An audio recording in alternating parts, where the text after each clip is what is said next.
Alright. Is the stream working? Might just like kind of give it a reset.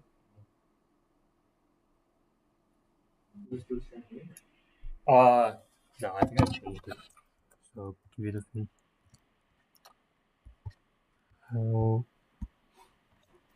Wait.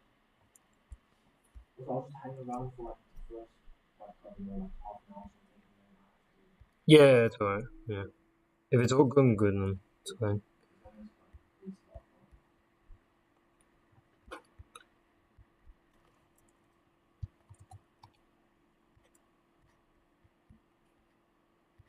Yeah, I put it in the thing.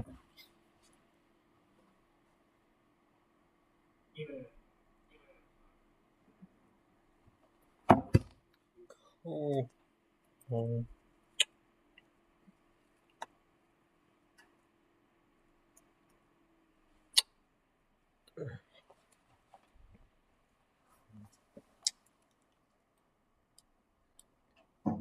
Okay. So this works.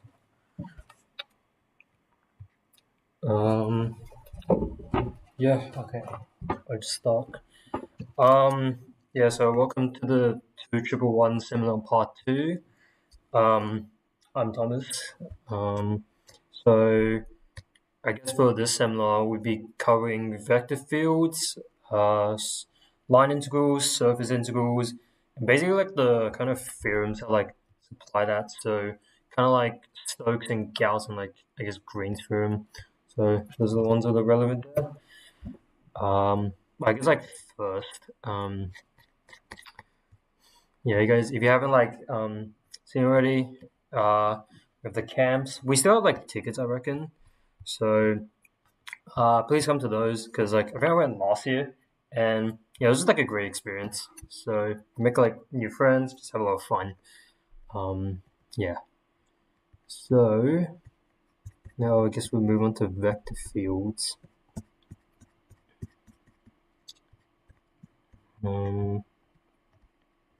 So with that, I guess we can just get started. So what is a vector field? So you know, like when we have like some random like f of x is equal to like we put some input, we input like some random like I guess real number, and then what comes as the output is also a real number. So like 7. But what a vector field is they also take in they don't take in like just numbers. They take in vectors as input, but they also output vectors as the output. Usually they're like the same dimension. Sometimes it's not, but like usually the same dimension. So 3D space. Oh yeah. So pretty much for vector fields, we can have like for each of those like components as the output.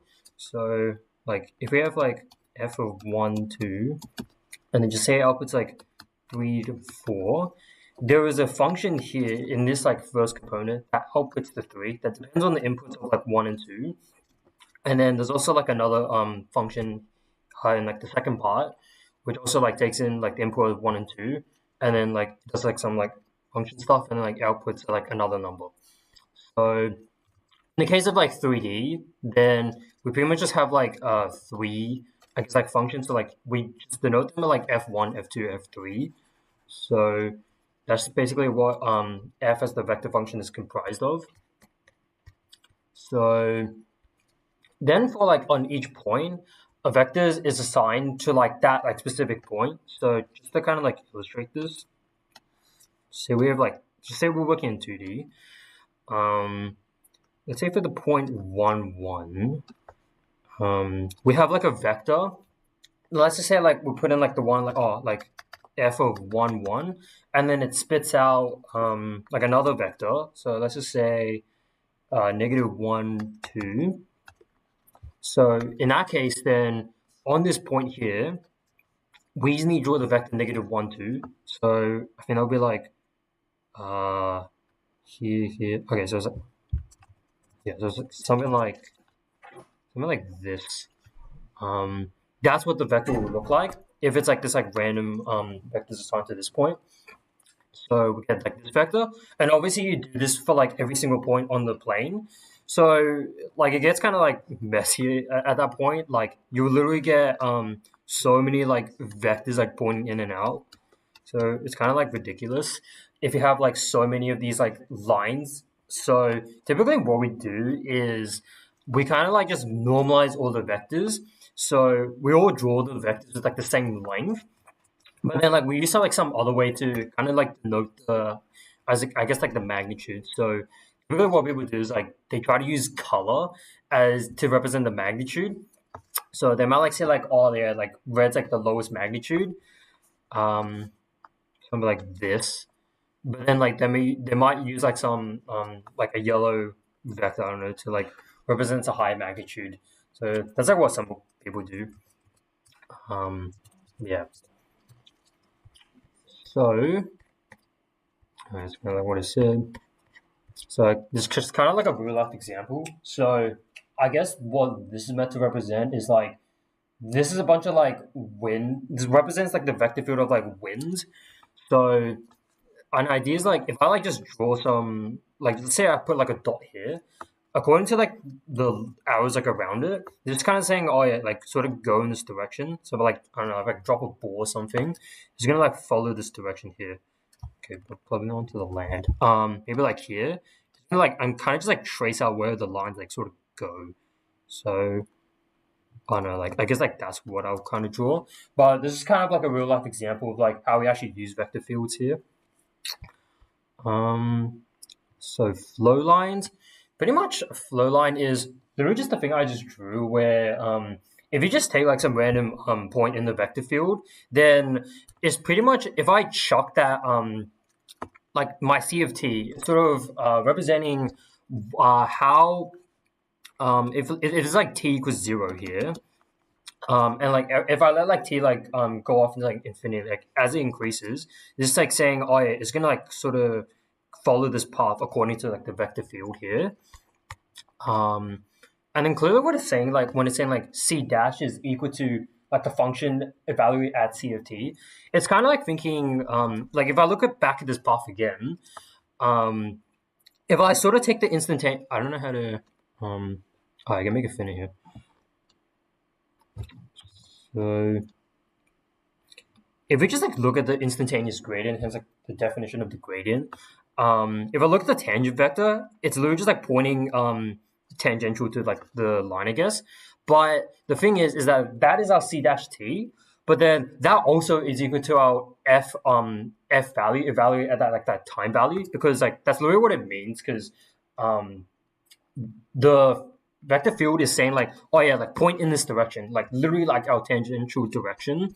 So like that's like why it's saying like c dash t is equal to like the vector field value at that point, kind of. So yeah, pretty much like flow line is pretty much like a velocity of like whatever path we take in the vector field. So yeah, like it's kind of like said. Yeah, so again, it's just like another random path, I guess. Okay, so like now we're just getting like a bunch of notation stuff.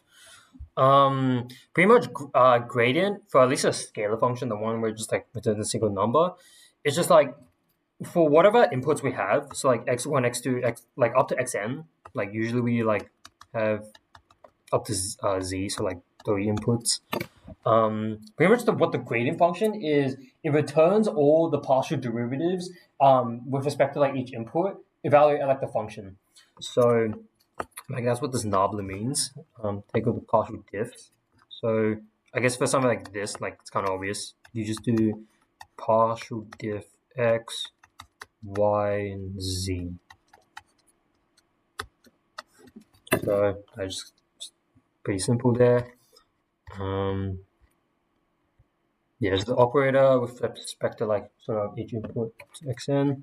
So we should just like expect like n entries in like that row vector, column vector, sorry. Okay, so now we get into like some divergence and cool stuff. So like basically what is divergence? Pretty much it can be sort of interpreted as if I like focus on like some random point in the vector field, divergence is purely a measure of how much like I guess like field lines is sort of like going away from the point. So want to like kind of illustrate that, what I'm trying to say is like if I have like this random point here, like all these lines here kind of like diverging away from the, I guess, point. So that's kind of like what it's saying. It's like it's going all outwards, sort of. Yeah, pretty much like the other term, like just outward flux, just going out, pretty much. Yeah, so like I guess like one thing that kind of sticks out to me is like in divergence is I guess like the electric field stuff from like physics or something. If you have like a positive charge, then like the sort of electric field lines is like sort of like pointing outwards. So that's kind of like what this reminds me of. Yeah, and of course we have like formulas for like the divergence. So again, if like f is like our vector field, it's comprised of all these like different functions like f1, 2, and 3. Purely how we measure divergence is we input like some vector, and what it returns is just a single number. So it's a scalar function. So purely just to calculate the divergence, purely just like take the partial diff with respect to like it's sort of like function, like number or something. Like x is like the first input, y is the second input, and z is like the third input. Like just do that with respect to like each of its like corresponding like sort of number. So like 1 corresponds to x, 2 corresponds to y, and like same with z. And oh yeah, so just to like recap, that is equal to all these partial diffs here. That's what like the nabla means. But then this dot here, that's literally the dot product. So if we're calculating the dot product between nabla and f, then it's literally just the dot product between like all those partial diffs. And like literally the entire function. So like f1, f2, f3. So pretty much just like line these up. So f1, f2, and f3. So pretty like simple formula here. That's how we kind of calculate divergence. So in the ocean currents example, so pretty much it's like divergence is sort of like the total, I guess, flow that's sort of coming out of that point, pretty much. So yeah, all the currents like leaving that point. So we do have like a sort of I guess like a standard here. Like positive divergence means like it's like literally flowing outwards, because like I mean we're pretty bad if divergence meant like where the flow is going inward, kind of like flipped. And I guess it has like a name. At a point where all the lines are like sort of going outwards, we call that a source, because like I mean it's a source of like the lines that go outwards, I guess. And then meanwhile on the other side, negative divergence indicates pretty much. Okay, negative divergence pretty much means like it's like the other way around. It's like opposite of divergence, so it's like convergence or something. So I guess like the one with like the negative charge in electric fields, that will represent like negative divergence, because like it's not diverging, it's like other way around.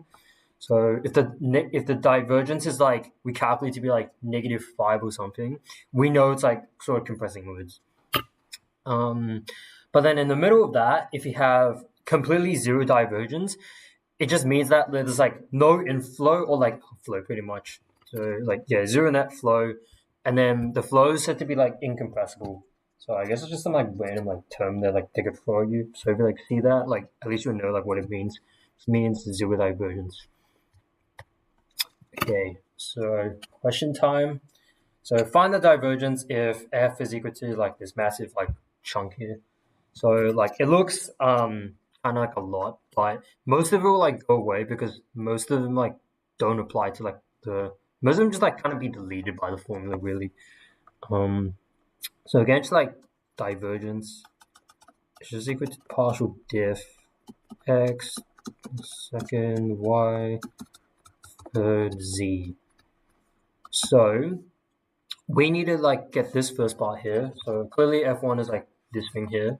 So just diff that entire. Okay, I'm just gonna rewrite. I'm gonna do this. So that's gonna be our f1. Okay, and just like same for like the y. Just do that to the second one. So e to the y sine x 2y. Okay, I'm running out of space. And then just like finally like the z component. y6 ez plus ex plus z. Okay. So evaluating all this partial x. So again, like it's like a constant. Don't if this mainly, that appears to be like 30x to the 4 e to the y plus 2z squared. Okay, and then we have like all this partial diff y, so e to the y was just e to the y plus 2z squared. The y just goes away. And then, oh, wait, I forgot the ay. Yes, plus 8. And then finally, like partial diff all this, like respect to z. So again, like it's an e to the z thing, so it's still e to the z, attached with the y to the 6. And then like diff cos z is just gonna be negative sine z. So I shouldn't have done the plus. E to the x cos z sine z. Yeah, I got rid of some stuff, right? E and then x. Oh yeah, okay, sine z. Okay. So I kind of like a lot of terms here. So I guess like simplify. This doesn't really like pair proving things in there. There's like a 2z squared, there's a 2z squared, so at least you can like say plus 4z squared. Yeah, I don't really see anything else. E to the y sine z sine x. Yeah, I'm really running out of space. E to the z minus ex sine z. Yeah, so we're really only like simplified one thing, but like that massive entire chunk there, that is going to be our divergence. So here, yeah, we just take the partial diff, and then we just like partial diff like all of them, I guess, and then simplify if needed, and got that piece. Oh,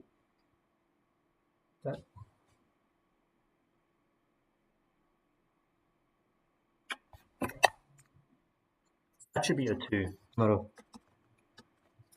4. I thought I was diffing the z probably. Yeah, so then it just goes to 4 and that's it. So yeah, I'll be done divergence. Okay, cool.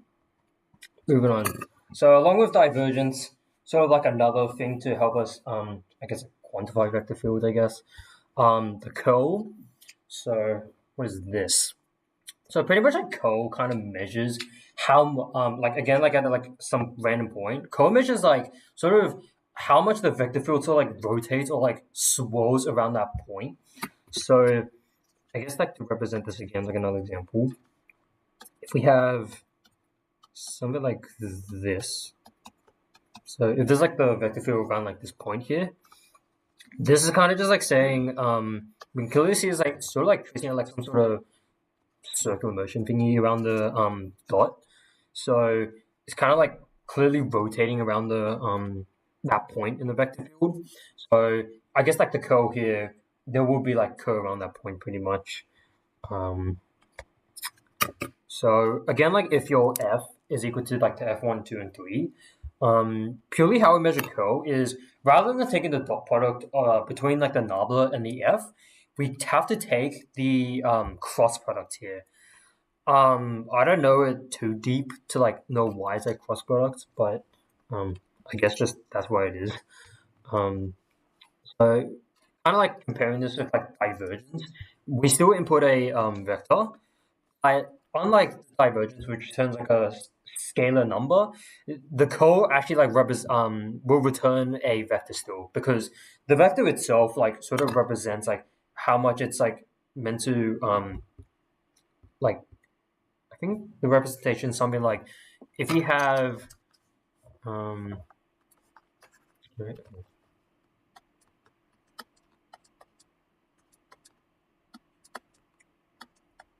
so if I draw that again, like how like if this is our input here, like this dot here pretty much, the point of our space, yeah, probably have to like see the camera thingy. Crap, I did like do like this. Clearly like my fingers are representing the anti-clockwise I guess like fuel lines. Like I think the output is pretty much a vector of my thumb, like going upwards. So it's sort of like the right hand rule thingy. So like whatever my thumb is, like that's the vector, like that's the output pretty much of like whatever this is. So again, like if we're gonna do like the cross product thingy, it's like equal to like the determinant of like this entire thing here, because like I guess like that's the cross product formula from 1A.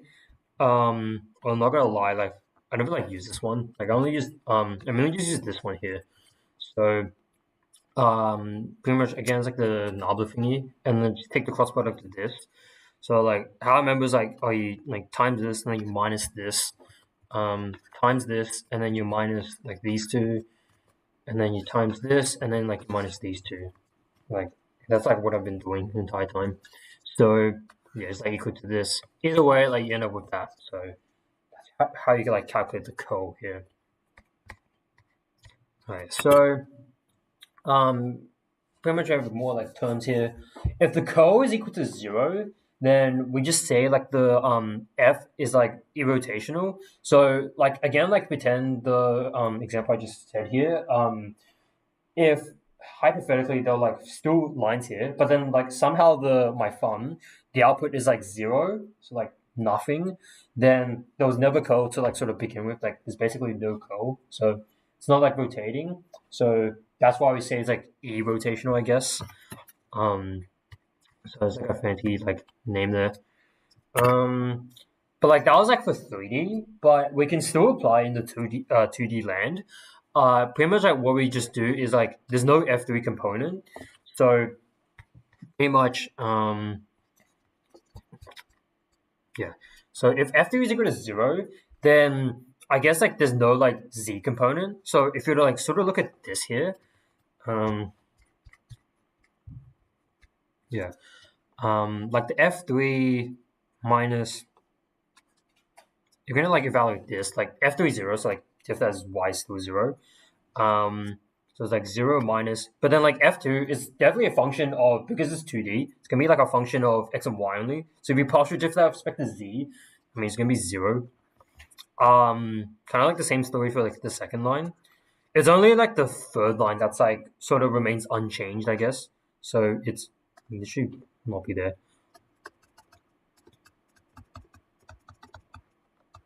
So this is like sort of like the only one that remains unchanged. So that's the only like term that survives. So in that case, like the curl is just like this pretty much. So it's kind of like funny in like 2D. I don't think it. Oh yeah, no, you still represent as like a vector. So it's kind of like. So it's still something like that. So like that's how we can calculate like I guess like the curve. It's even if it's 2D, so that's still fine. Alright, that's kind of like what it said. Yeah, so it's kind of like interesting here for like 2D vectors. It's like the curl at like that point there is kind of pretend like it was still 3D. But then okay, I'm gonna like really suck at this drawing here.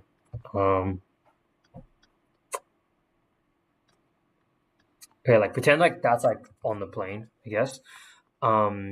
Pretty much it's like if you sort of like just move it onto like that plane there, and then you just like literally look it down like a bird's eye view. And like if we just like look at this as a bird's eye view, clearly it's like an anti-clockwise rotation thing. So like the curl there would still be like I guess not like I can't say positive because now it's like a vector. Like whatever the curl like that returns is like pretty much it represents the anti-clockwise rotation around like that sort of point in like the XY plane pretty much. Yeah. Oh yeah, so again, like just to reiterate, co represents anti-clockwise rotation, just the standard. But then, yeah, like similar to the divergence thing, if it's like negative, then like obviously like the co is going the other way. So, it's kind of like the standard here. All right, so find the co given like this thing here. So I don't know the wait. Okay, co f. I think this formula was, what do I remember? I think it's like f2, fy. Oh no, this is 3. I'm gonna double check. Yeah, okay. Okay, and I'm just like sort of continue this off here. Z 3 x.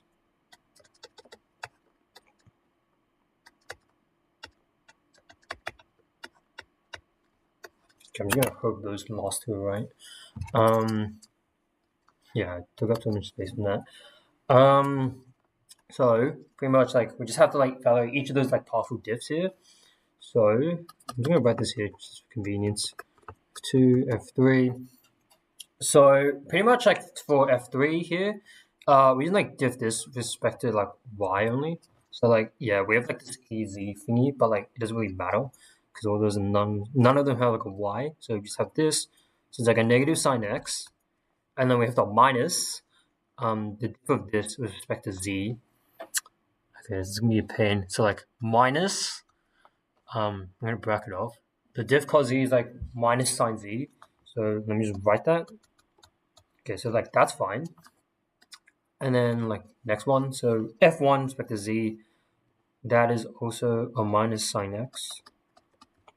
Minus, and then f3 with respect to, okay, so I can like see something's wrong here. Oh no, I think it's right. Okay. Minus, and then I'll bracket it off again.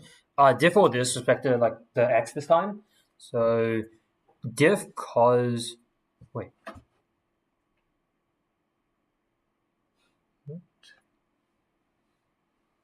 Oh, I missed something. Let me do this one again. F1. Diffing this with respect to z, not x, right? This is e to the z sine x minus, I'll bracket off. And then for x, the diff of that is minus e to the z sine x, because like the sign introduces a negative. So like e to the z sine x. It's like really small. Okay, and then finally f2. So diff that with respect to x this time. So okay, that's like cos y, because the x just makes it go away. Minus, and then still bracket off probably. F1 here, and then diff to this with respect to y. So diff sine is just gonna be cos. So really just like that. So yeah, I guess like the way this question's set up, so it allows us to like say, oh, there's like minus sign here, but then this is like a positive, so it's like a minus sign plus sine, so like 0. And then yeah, we have like this complicated thing, but still it's like minus that, and then like plus because of the double negative, so it's like still equal to 0. Finally, cos y minus cos y is still 0. So we get like a bunch of like zeros in all like the outputs. So then we just like say, oh yeah, it's like the 0 vector. So like I don't know if that's necessary or not, but like whatever. Just straight up equal to 0. So yeah, there's the formula. Calculate all the partial diffs there. And then like we just see like, hey, it's all 0. So yeah, like we said before, if this is equal to 0, then like the code is equal to 0, sorry, then the entire like the vector field is like irrotational. But I mean like wait, is it like at that point, or let me check it. Oh yeah, no, it's like the entire like field is 0, then like the code is 0, then like we just call it irrotational.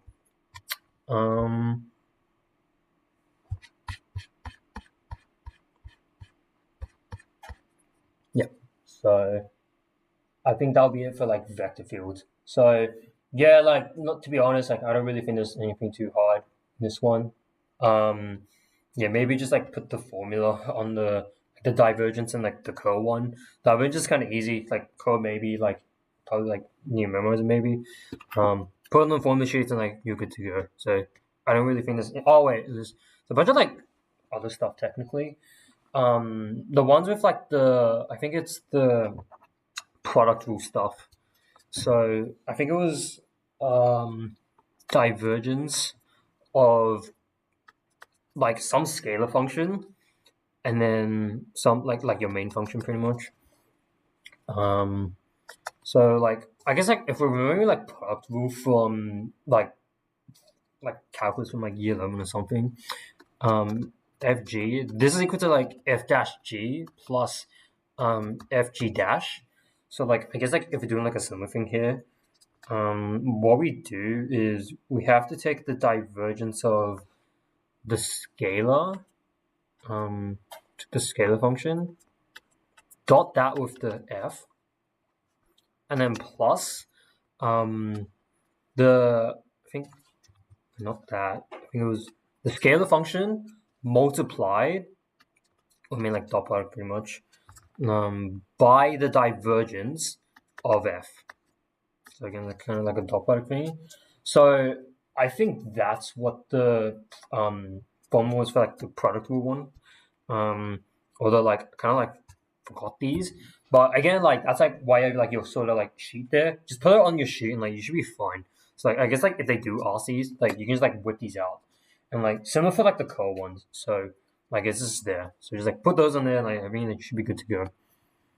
Yeah, pretty simple for vector fields, not too hard. Okay, so now we get into like I guess like the harder bit of like integration. So like now we have like line integrals. Yeah, okay, cool. So the first thing we're learning is sort of like path integrals. So firstly, like we need to like define like what even a path is in the first place. So pretty much like if we want to like sort of trace out like some random path like this, we need to sort of parameterize this in terms of like a single variable. That like sort of just trace this out. So like usually like the simplest example like probably like time, so t I guess. Kind of like saying like oh if I like start out here, there's like saying again maybe like t is equal to 0, like has to be some random other, it could be like any other like random points. Um, so like if it's like this x y, oh this is z but who cares. Um, pretty much like what this is saying is when t is equal to a here, like these are bounds, like sub in a in all of these, and then like that's our initial point. And then like if t is like between a and b, then like you know you do like some random point here. So when it's like increasing, like you know like trace out this entire path here, and then like when you're at like that final endpoint, like at the b point, then like that's like your final endpoint pretty much. So like stop the curve pretty much. Um, yeah, not like too bad for like the CFT thingy. Um, but then like if we take this in the context of integration now, like a path integral, so pretty much like to compare this like a line, like a normal integral. I mean, like normal integration is sort of like so again like if we kind of like do that thingy of this is like the normal integration. Like we're taking the integrals along the x-axis. The x-axis is like so straight. Like um it's all good there. But what if we don't want to take this in terms of like a straight line? What if we doing like some wacky curve thingy? Probably should have done this in like the z thingy. Like if we don't want to do this in terms like the z axis, like the straight axis there, rather than the straight line, I'd rather just like do this on like some random like curve like that. That's what line integrals are for, basically. So it just allows you to pretty much to take like your little like infinitesimal like integrals if you want to think about it along like this whatever curve you want to think about. So I think pretty much the difference between path integral and like a scale integral. So you just take it over a curve on like one of those axes, I guess. Okay, so then you pretty much like define this as like the line integral. So like see like what's the curve. Then like we have our function like we're integrating over, and then s. I don't know what like it stands for, but like obviously we know like the ds that stands for like the remember from I guess like the again the integration thingy. The dx represents like a little infinitesimal change in like your I guess like x width I guess. The ds however that is like saying you take like these little arc lengths here because obviously we can't like estimate the arc length of just like purely straight lines. So we just have to use like break it up into like little arc lengths, similar to what we do for integration. So like basically get a bunch of like lines like this. Okay, I don't know how these arrows are showing up. But like again, like these lines here, that's sort of to represent like saying, hey, we're approximating the curve here. And then the idea is like for the D, like rather than like delta, because like delta is like I don't know, like informal maybe. But if we're saying like D, we're just saying like let it like be really, really small. So it'd be like let it go like really small. You have like so many like intervals, I guess, like these little hypotheses or something. And then like idea is like if you let them go to infinity, then it represents like the whole like curve thingy. And then we're just like saying that is equal to the integral from a to b, which is like sort of like the boundaries for our parameters, like in our parameterization.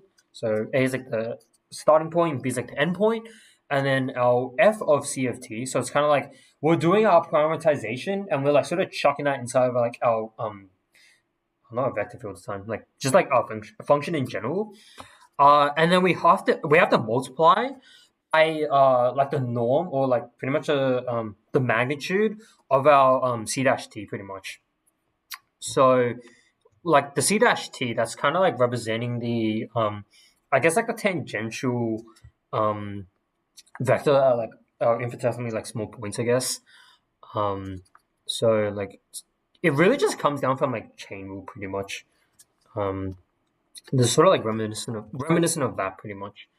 And then like obviously like if this is like to be defined, like we just have to like assume like all those like stuff are like fine, like it satisfies like the criteria like c dash and like continuous all these functions. In this one like f is like purely scalar field. Although it is similar for like the vector line integral. But yeah, like if it's not continuous, then like you just get like wacky stuff. Like assume it's all continuous, like you're fine. Okay, so pretty much here, the value of a path integral is actually like not affected by like how we actually parameterize the curve. Um, so it's kind of interesting in this one because I'll give you like an example where it's like like let's just say it's like some f of x here. If we're integrating from a to b,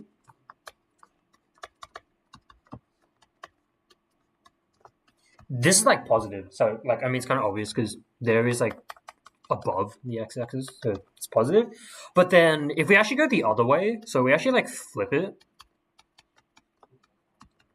this is like negative because like I'm not sure like I'm not sure like what the I explain this, but like pretty much like it's like we're going backwards, so like maybe we have to like like we're in debt of like this area, I guess. So like that's why the area is like negative because like we're going the other way. But then if we're gonna like do this in the context of like path integrals, maybe like say if we're going from again like an a to b thing, but like the a here like doesn't represent the point. It's kind of like representing the t is equal to a at that point. Like same for like the b. So like shouldn't interpret them like it's like the point like similar here on the xy plane. But if we integrate along a to b, from a to b, sorry, and then we take the scalar line integral of that. Let's just say it's positive. Okay, so like positive, sure. But then if we go the other way, so we go from B to A, it's actually going to be the same thing. So it's not going to be affected by how we parameterize it. Even if we go the other way, it's actually going to be the same. So I guess like like there are a couple ways to explain this. I guess like the simplest way is it really just comes down to like the absolute value of like the c dash t thingy because you know, like when you do like your like I don't know, maybe like u sub thing, like you're saying like oh x is equal to negative u, then you're saying dx is equal to negative du. Like you might have like some stuff there. Um, ideas like if you do that, then like this negative here will like sort of when you change your bounds, like remember like here, like when you change your bounds from b to a, and then like you try to change it back to a and b, then you're gonna have like a negative here. So that's why like the negative like still like makes sense in this case for like the normal integral, but then if it's okay. Like if we're doing this in terms of the scalar line integral, well, if we have like this negative here, that's gonna be sort of ignored by like the absolute value because like the absolute value is just gonna make it positive anyway. So it's not gonna care about like which direction, pretty much. So unlike the normal case in like 1D integration, I guess you care about direction. In something like a path scalar line integral, you don't care about direction. I probably should have said like another way to physically represent like the geometrical significance of scalar line integrals is again I'm gonna like suck at this drawing, but okay, I'm probably gonna have to like maybe like that, and then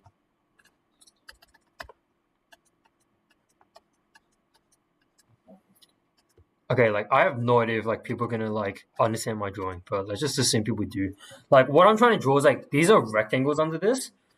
And then like the red line, that's like our pretty much like our I guess like surface or whatever.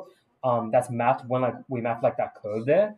Um, pretty much the scale line tool. Like you'll notice like it's kind of like really similar to like, the normal 1D integration, except we do it along the curve. So if we're going to take the scalar line integral, what we're asking for is pretty much just the area under like that red curve. So that's like basically what it means. Um, yeah, so like similar to like what we said before, like for scalar line school, trying to find the area on like under that, like there like all those like little rectangles, I guess. Some of them when they go in infinity. But it's like if we go the other way, like if we go here, but then we go the other way, it's like here, like it's gonna be the same value because all we care about is the area under that, like regardless of the path we take. Um, yeah, so like that's kind of like what I'm saying. Doesn't really matter how we parameterize it for a scale line school, that is. And like yeah, like some like funky like just like new stuff maybe. Um, if the actual like function itself is equal to one, well, if we like sub it back in here, this right here, there's gonna be one. So like we just have that is equal to c dash t this stuff here. And then because the idea is if you have if you don't have like that function f equals to one, like maybe you have like some wacky stuff like e to the x plus y, whatever. You're kind of like just saying each of like those points is sort of like weighted pretty much. They have like some like maybe like if you do physics or something, like each of those like points has like some sort of density. But if you're just saying like it's just straight up equal to one, then purely what you're just saying is you're actually just taking the arc length pretty much, like the length of your curve. Um, so like that's like what this is, and you actually notice like maybe the remember like 1B or something. It's really it's actually like similar to like the no, it's not similar. Like it's literally the same as like this formula here. So like the dx on what's this thing dt, like that's literally where this comes from, like 1B. So like it's literally the same thing. So yeah, if it's equal to one, like we get like the arc length for that pretty much. So it's kind of cool. Yeah, so like kind of like the properties from normal integration like carry over here. So we still get the same like if it's a sum, then break up the sum. If it's a scalar, then put it on the outside of the integration integral part. And then yeah, like remember like when we have like the bound sort of thing, like from A to B. I'm not gonna bother writing like that stuff. Like BC, like that's the same thing as I probably should have done this. Like this first. If you have like from A to C, if you like some find like some middleman like point or whatever, you can like split it up and call according to like that middleman. So like this, and then just like plus it and then continue on from there. Like if you have something like this, like if this is our B value, it's like this. Same thing as like that plus like that. That's just kind of like what it is. So like all the normal rules from there like carry over. So it's like kind of neat. Okay, so like I was just for scalar line integrals where like we're integrating under a scalar function. But now we have a line integral for like under vector fields now. Okay, like to be honest, like half integrals. So I guess those represent scalars then, and then like line integral is for vectors. Like to be fair, like they are just synonymous, but like it's kind of like obvious in the context, like if it's a vector or like a like the scalar one. Yeah, like similar to the path integral, like if we're integrating not under a scalar but like a vector this time, then what that is equal to is like they're pretty much the same thing. Like parameterize your curve from A to B. But this time though, rather than just having like the absolute value thingy, we have the dot product of our C dash T. So like kind of like what that's saying this time is so okay, like let's just say it's our curve and then maybe it's like a bunch of like vector field stuff. Yeah, okay, good enough. We should do different color. You know, oh, we do a different color.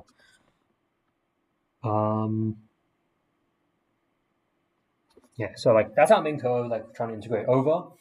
Wait, no, that's our C of T, like the curve, like we're tracing out. I mean, so pretty much like I guess like again the geometrical significance of this is something like we have to get like each of these tangential vectors here, which is represented by our C dash T. Well, that's not really tangential. Maybe like this one here. We have to get our C dash T at like each of those points, and then dot product it with the actual like vector function value, like sort of like that point pretty much. So it's like if I'm maybe like if this is not the tangent vector I just drew, that's like the part of the vector field, I guess. So it's like if I'm trying to like match it up there, then I'm like all I care about is like I'm getting the dot product between that tangent vector and like the function vector pretty much at that point. So that's just like what it is, and like you do this for all these points, and then that's how you get like the line score pretty much. So, unlike the I guess what do you call it? The scale, unlike the scalar case, direction actually does matter. So it's like if I wait, so direction matters. Like I mean, like it's there already, so I don't know why I wrote it again. Pretty much, if I have this, actually don't. No, I'm just gonna do another example.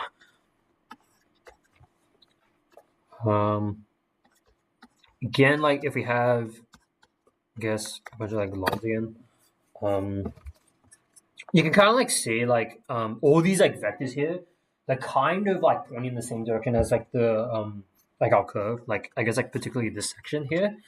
So if we like take the product of all these stuff here, we're gonna be positive because like I guess like from like, if you have the dot product of like two vectors that point in the same direction, then like it's never gonna be a positive value. But then like say hypothetically, you were like, okay, let's do like a switcheroo thingy. So same curve but other way around. So like we're still integrating on the thing like the vector field. Like if we like take like this vector here, like it's going like down the page, I guess, but that's going against our vector field.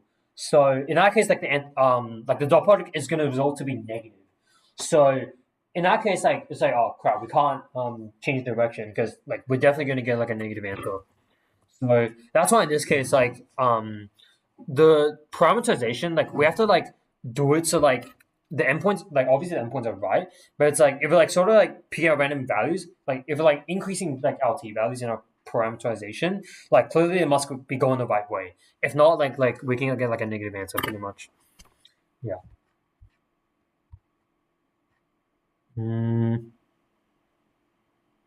Oh yeah.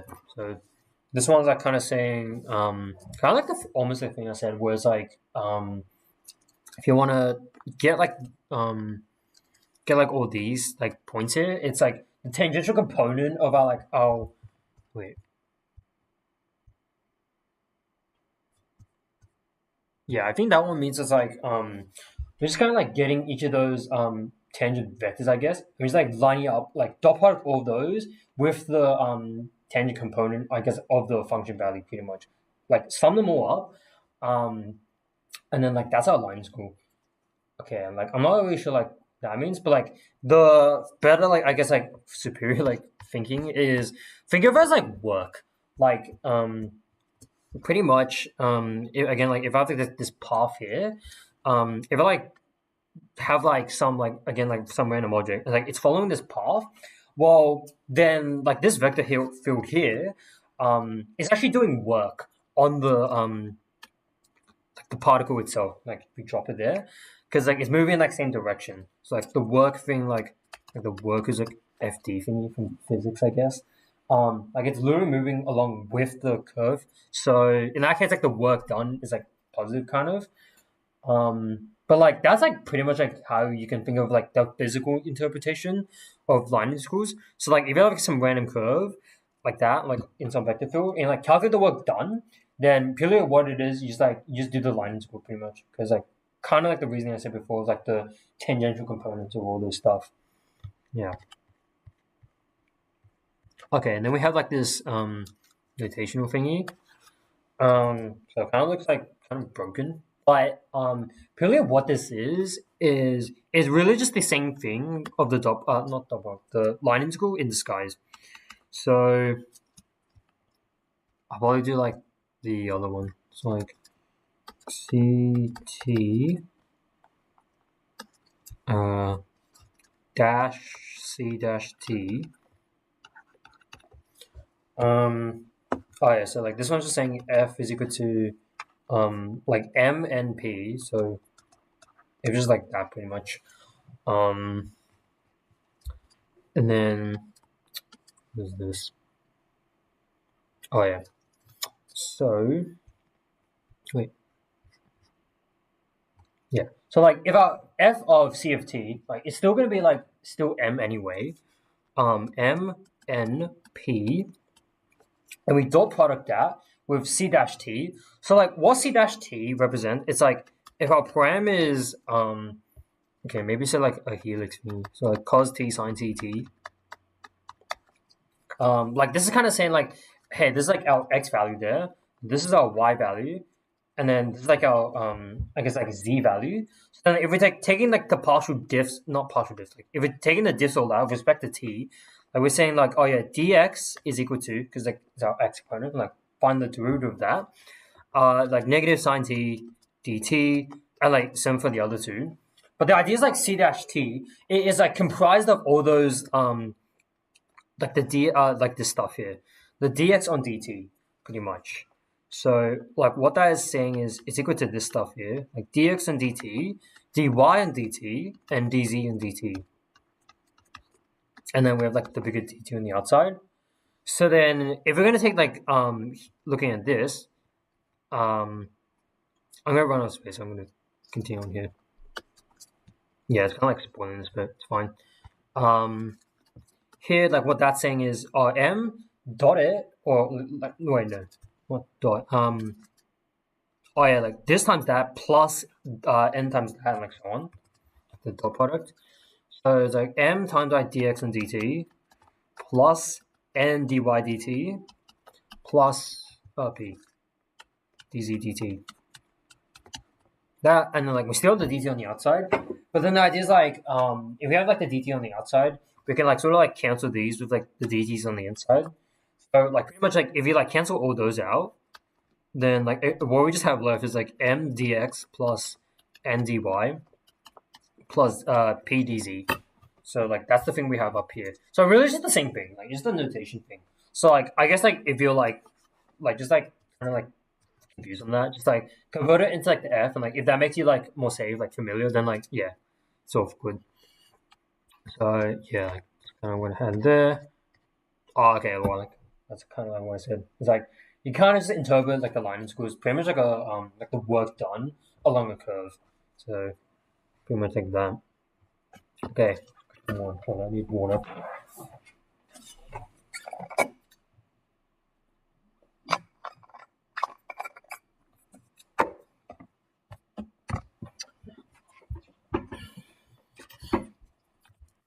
Wait, I probably should check if the stream is good.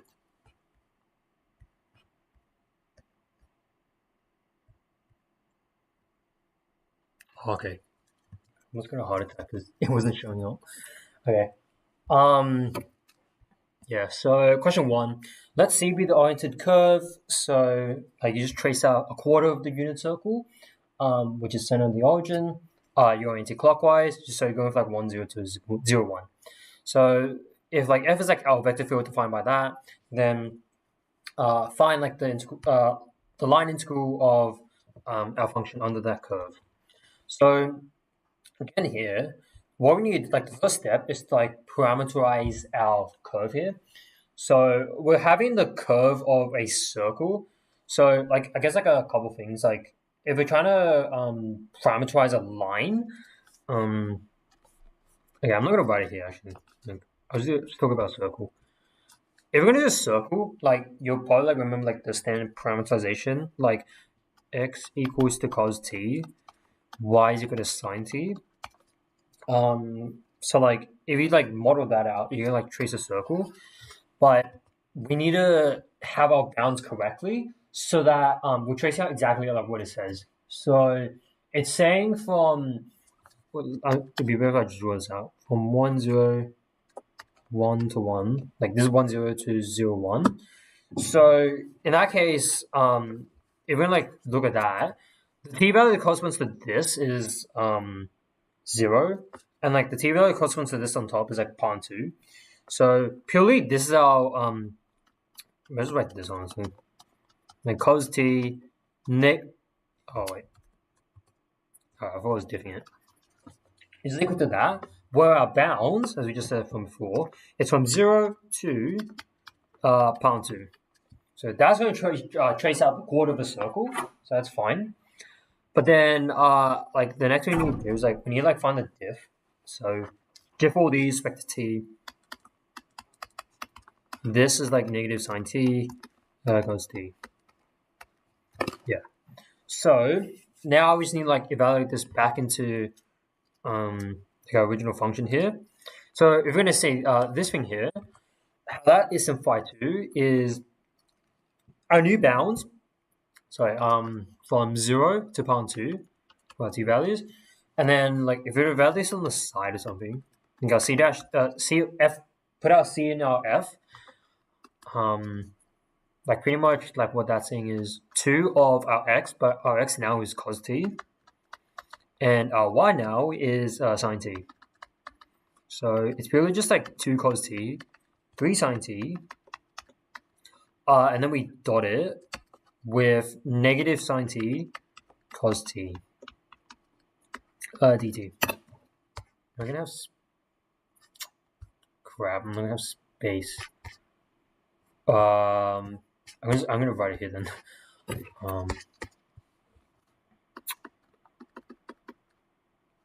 Let me just evaluate. This is so bad. The dot product of these two.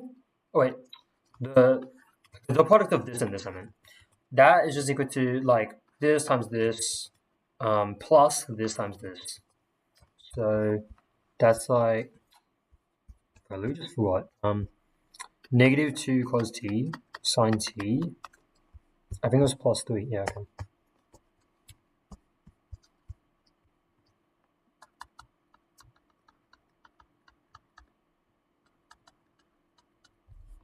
Okay. So simplifying that, 3 sine t cos t minus 2 sine t cos t. That's just equal to sine t cos t. So we just have this, and then like, yeah, we just have like a bunch of just the integral. So like, I guess like one way you could do this.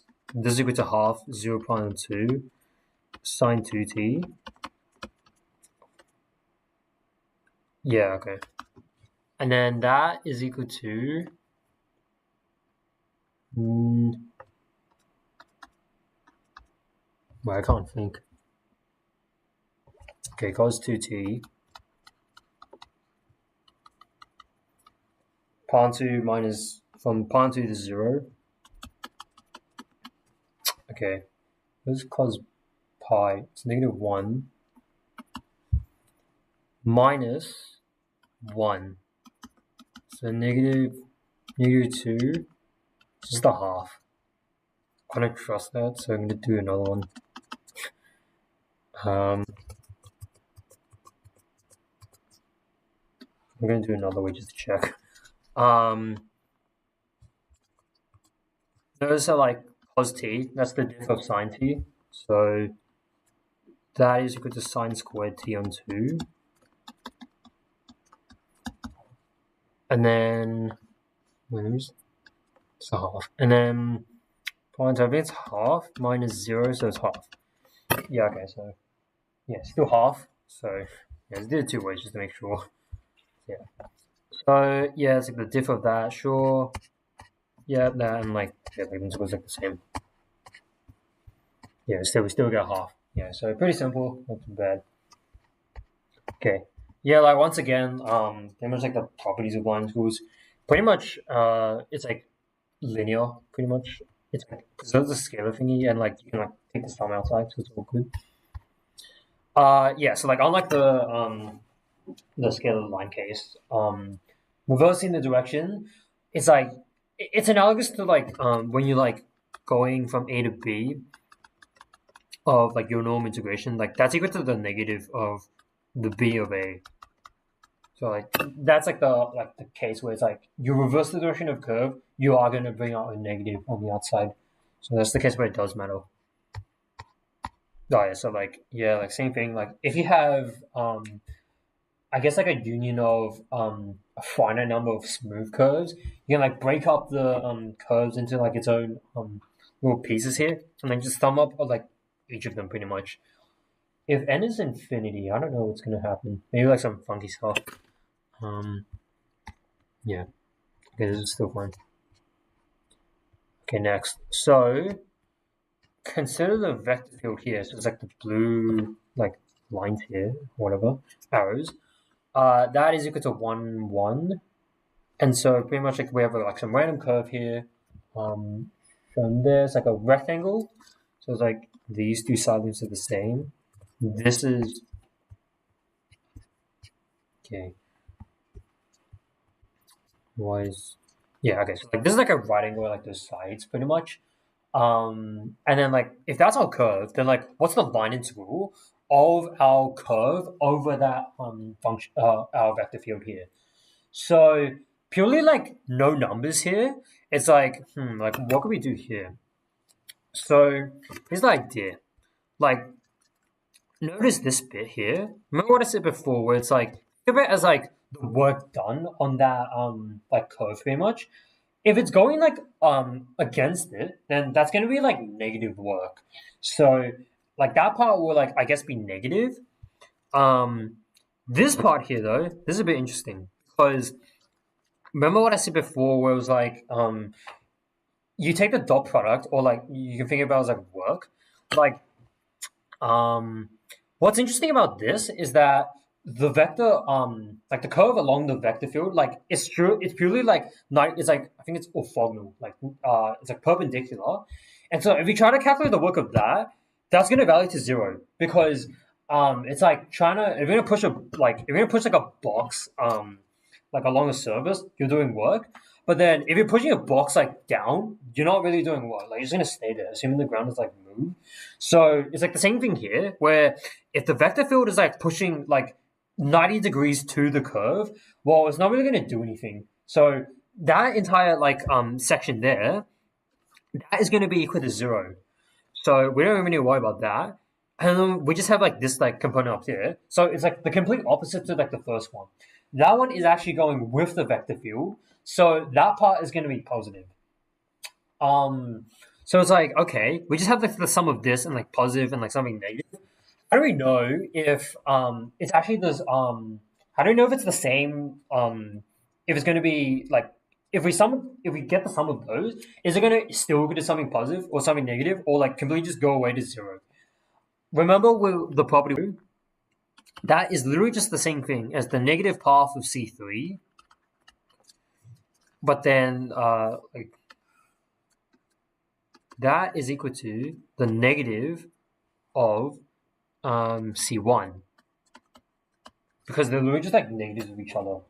So then if we like sum them up, like what we just have is g of ds c1, like we would be plussing this. Oh wait. No, if I'm gonna do that, I'm gonna, if I do that, I better like take out the negative. Like it purely just be like the sum of this plus that. So again, like we can like break it up because like finite and all that. But then that's just like the reverse of C1. So we might as well just do this. But then we just see that entire thing like literally the same. So it's equal to 0. So like even without any numbers here, we can still evaluate like a line integral just by like using the fact that like the dot product of like something tangential is like 0. And then like if we find two paths that are like the same but opposite in like direction, they must be equal to each other, and then we just cancel them out. So it's equal to 0. So yeah. Yeah, so like there's an explanation there. Alright, so this is like kind of like I guess important. This time though, if f is the gradient of some scalar field, so like what it's saying is like if we diff where is okay, if we diff phi with like respect to like the knob stuff, and the result is f, and like f is like the result of that, then we have to say that f is conservative. So I guess like that's called the gradient field then. So pretty much what phi is called, like we call that the potential function. I have no idea like why it's called potential. Like maybe something physics related. But purely like if we can like find a function that that when we diff it goes into f, we call f conservative pretty much. So if that's the case, there was a theorem for that to evaluate line integrals. So the fundamental theorem of line integrals pretty much just says that if we're trying to evaluate the line integral, find the potential function and just evaluate it as like the difference between your endpoints evaluate as like your potential function. So like yeah, if like C goes from like P to Q, like if that's a param, then evaluate like those endpoints, and it's like this. So like it's kind of obvious, like this is like same thing as like the integration of like 1D, I guess. That's not equal to, this is equal to f of b minus f of a. So like it's literally the same thing. So just like that. Pretty much like what this is saying is, assuming it's like conservative and all that, all you care about for like finding the line integral is you actually only care about the endpoint. You actually don't care about how you get there. So whether you do like a path like okay, maybe like say you do this, or like really like do some like maybe like do some like wacky like sort of curve like this thingy. Like I said, what the hell? How did that happen? Okay, yeah. Like, again, like if that's your if there's like A B and like there's also A B, pretty much like we don't care about how we got there. We don't care about the endpoint. So like if we evaluate the line integral for these two like paths here, they're gonna be the same. Assuming it's conservative. If it's not conservative, maybe you get like some wacky stuff, and then like it's not gonna be the same, pretty much. Okay, so question this time. Evaluate the line integral of this using a line segment going from like the origin to 1, 2, 3. So nothing really changes here for finding like the prime stuff. Okay, I better like use a space now. So like assuming like we didn't see that. In general for a line segment, if we're going like from line from A to B, like purely just like the formula, it's given by C of t is equal to A plus 1 minus t. Wait, is it? Oh no, it's B minus A of t, and this depends on if we let where t goes from 0 to 1. So if we just have like a of like plus b of a minus t, then if we sub in 0, then like this goes to 0, so we have a.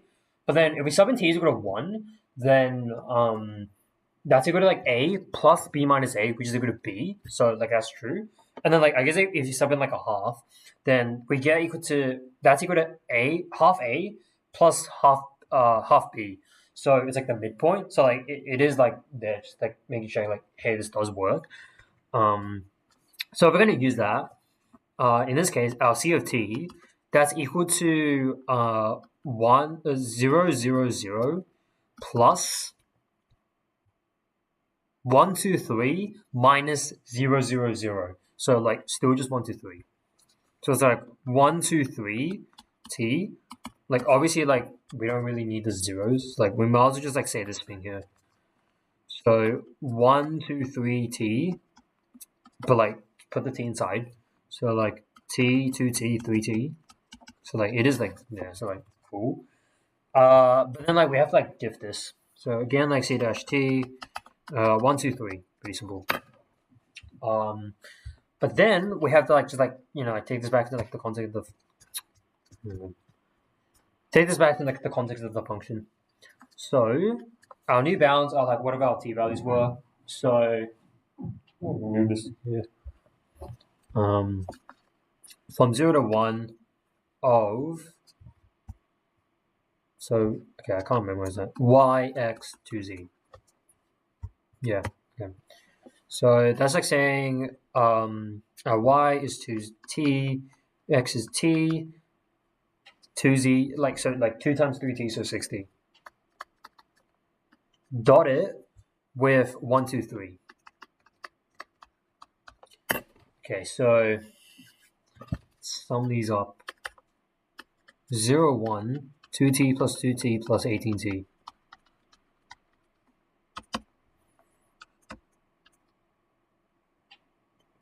$22t. I have a feeling something's off, but okay. Just roll with this. If I make a mistake, I'll just see it later. This is equal to 22 times t squared into 1, 0. We're gonna have to do it here. This is equal to 11. So yeah, like that's like the line score. Let me just see if this actually works. Kind of don't believe it. Okay, it is good. Okay, but then if you're gonna do this for actually every curve, to show like the value of the integral is the same, like regardless of how we parameterize it. So we have like the endpoints are like valued and all that. We need to like assume that there must be like we need to assume that f is conservative, aka find a function phi so that if we take like the nabla of that, it is equal to f. So just to reiterate, find phi such that nabla is equal to f. Just reiterate what I'm saying. So the idea here is to use like the partial diffs to like help us like construct what we're gonna like reconstruct what we had before we did like the nabla stuff. So if we did like the nabla stuff, we're like saying nabla that is equal to like our first component of f. In this case, what do we have? I literally wrote it somewhere. Okay, y x 2z. Okay, y x 2z. I'm not sure on the time. Okay. Like the partial diff of that is like y, and then the partial diff of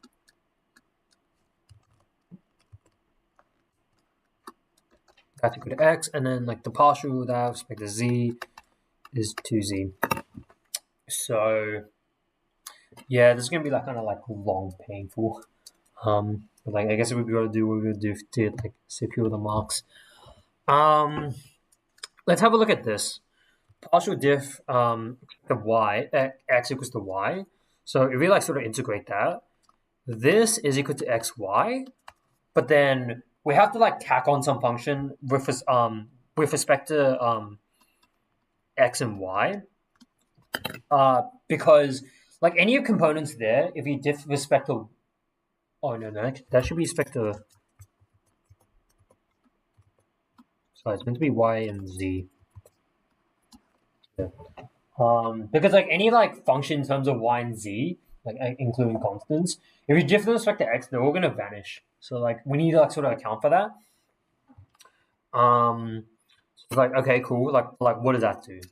Because now we can like diff this now, because like we integrate with respect to x, but now get this back and diff this with respect to y now. So like partial this with respect to y, and this will equal to x plus the partial diff of f, whatever it is, with respect to y. So the reason we do that is because we have an expression for the respect to y of phi, which is equal to x. So this right here is equal to x. So then, like, obviously you can see that, like, hey, the partial f with respect to y is purely just equal to 0. So it's like kind of cool. But then do the same thing as you did before with the x thing. Integrate that with like respect to like the same thing again. So integrate this with respect to y now. And this now will just be, well, the integral 0, 0, but like tack on like the plus c equivalent. So the plus c equivalent in this case is now a function of z. So not a function of, there's no x in there because we're assuming f is already a function independent of x. So that's why we're like factor z here. So now we have something like this. So that's again like we need like to factor that like z thing because like it will vanish if we give that pretty much. So yeah, and then we have, wait, let me check here. Yeah, okay, that lines up so far. So if we know that f is equal to just like purely in terms of like some function of g of z just by itself, sub that back into here because like this is making it hard for us if we have like dual y and z, like lower possibilities. But if it's just in terms of z now, that's actually kind of good. So xy plus g of z. So now it's something like this. And like what we did before is that we diff that respect to y, but now just do this in respect to z. So diff this with respect to z. Well, this just vanishes. Okay, what the hell? Yeah. What is going on? Okay, this goes to 0, and like the diff of g with respect to z. So something like that. But we already know what phi with respect to z is equal to. It's equal to, as we set up there, is 2z. That is equal to the diff of z here. And because g is purely just a function of, well, I'll just integrate it. So like if we integrate that with respect to z, then like that finally goes to the z squared. And then like finally now, like we can actually take a plus c because g was in terms of z now, so like no in terms of like x and y's. So no need to worry about that. Only like need to worry about like a constant thing. So then like if we're gonna like formulate this entire thing here, yeah, I'm really gonna run out of space. Phi is equal to xy plus, well, we just said that f is equal to f of yz is equal to g of z, but then g of z is equal to z squared plus c. So this like now is like our, I guess like our integrated version of like our f, I guess. Yeah, so like if you like partial diff all those, like you can verify like hey they are gonna equal to like all these on the right here. Yeah, and like we have like that plus c, so like doesn't really matter what it is, it's still the same thing. Okay. Probably, yeah, I'm definitely not gonna have space. So phi is equal to xy plus z squared. So yeah, I'm not gonna write everything. A was equal to 0, 0, 0. B was equal to 1, 2, 3. Okay, so if we wanna evaluate this, like using the fact that like now it's conservative, remember that this is equal to phi of b minus phi of a. So I'm going to evaluate this, like that is equal to our, literally our phi value. I know why I wrote that, like who cares? That is equal to 1, 2, 3 minus our phi of 0, 0, 0. So let's see what this is. 1 times 2 plus 3 squared minus 0. So just 11. See if that works.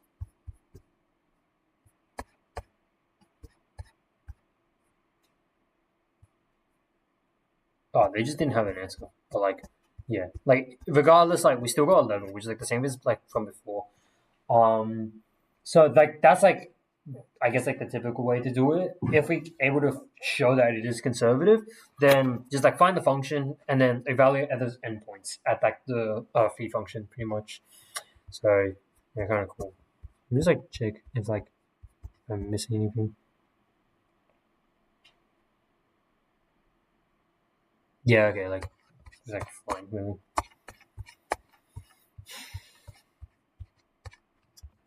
Okay, this stream's still working. Yeah, it's all good. Yeah, so like that's all like the working I did there, so it's all good. Okay, now we get like some good theorems. Green's theorem's like basically used to evaluate line integrals where your like parameterization like might be like freaking like hard or like just straight up impossible. Whereas like if you use Green's theorem, like assuming like the partial diffs inside like will like easy, like you might as well just use that. So we just have to have like a bunch of conditions. So I'm just like lay it all here. So if D is bounded, and like it's simple, and C is like the boundary, so like if it is going anti-clockwise, then like that's good. Like if it's not anti-clockwise, like it is clockwise, just if the question like wants to trick you, just like make it anti-clockwise anyway, but then just like negate the answer. And then you have to assume that M and N are continuously differentiable on that same like region D. Then the line integral, oh yeah, so like this like little circle thing, just to show off that it's a closed curve. Like if it's not there, it doesn't mean that it's not closed, but like if it's definitely there, like you definitely know it's closed. But like the closed line integral of our function, it's the same thing as the double integral over our region of like these partial diffs here with respect to like that area dA thingy. So like how can we see this in action? Okay, so we just have like this random like function like I don't know like how to evaluate. Like our C is our curve of like the circle. So like a circle centered at a radius is 0. Oh, the center is 0, radius is 2. So counterclockwise, sure. So again, like use Green's theorem to evaluate this. Like we have like a zeta 3. Why does it keep going back there? Yeah, okay. So like ignoring the okay, wait, I have to explain this. Like zeta 3, like if you don't know, like the zeta function, zeta of z, that's like the sum of from k to 1 infinity of 1 over k to the z. Yeah, Riemann hypothesis and all that stuff. The point is that zeta of 2, that's equal to like pi squared on 6. I feel like 4 is equal to pi 490. That's what I remember. But then zeta of 3, we definitely know it's a value, but like we can't evaluate it in terms of like in something like elementary in terms of numbers. So, but like it's definitely a number. The point is, it's like it's a number, so it's all fine. Meanwhile, this thing here, like gamma of half, I always forget what it is. Like, I think it's equal to this 0 e2. I think it's negative z, and then x to the t d.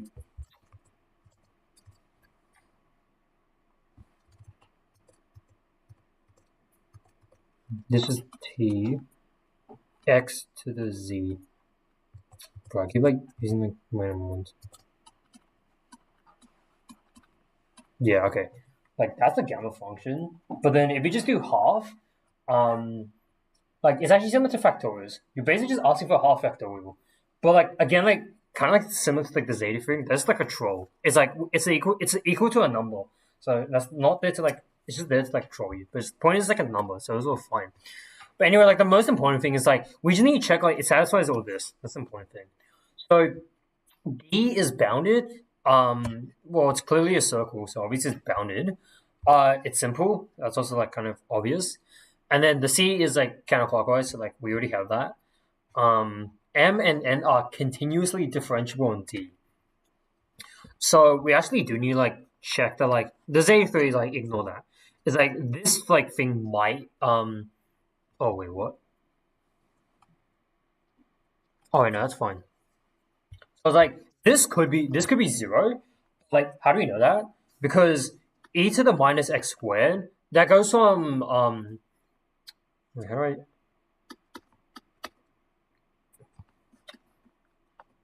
the curve looks like this. Goes from 1 yeah, okay, yeah. So it's looking like that. And then -1 minus e minus x squared. This goes to oh wait, can't even equal to 0. That's like that's in any case. Okay, and then 0. Bro, that's not meant to be there. Okay. What happened? Okay, what is okay? Okay, plus 2 that, plus 2 it's like 2 of them. This is equal to 1, 2 minus e minus x squared is 2. So like clearly that can't be 0. So like that's all good. So it's still like continuous there, no asymptotes. This thing here, that is also fine. No tree there because for the cosine y, that's from -1 to 1. But plus pi to that, you're gonna get like pi minus 1, which is still greater than 0. Pi plus cos y, pi plus 1. Yeah. That's like who cares? Like it's still greater than 0. It's all that matters. Basically this inside is still greater than 0. So that's all good. So we're still continuous there. No negative ln stuff. So it's all continuous. And then like obviously it's like all these are differentiable as well. I think that's kind of trivial. So then the question is, okay, like how do we use this then? Like if we're going to evaluate the partial diffs then, we need a partial diff, the second component with respect to x, minus the partial diff of y with respect to like the first component. So in that case, partial diff diffs with respect to x, I'm going to say f1. That is equal to, so this is with the x though, so it's like 3x and like goes to 3. And then, well, like this is all like a troll because all these in terms of y, so like they just go to 0. Then we just need the same thing for like f2. But do this in terms of y now. So again, we have like that complicated thing on the left. That's in terms of x, so like who cares? It vanishes. But then we have the -2y, so it's like -2. So then, if we're gonna actually evaluate that, it's the partial diff of. Wait, no, that's meant to be f2. Okay, I have to like rub this out. f2, f1. Okay, so like if we're going like look back up here, it's like the second component is like 3 minus the partial diff of that y is like -2. It's like this.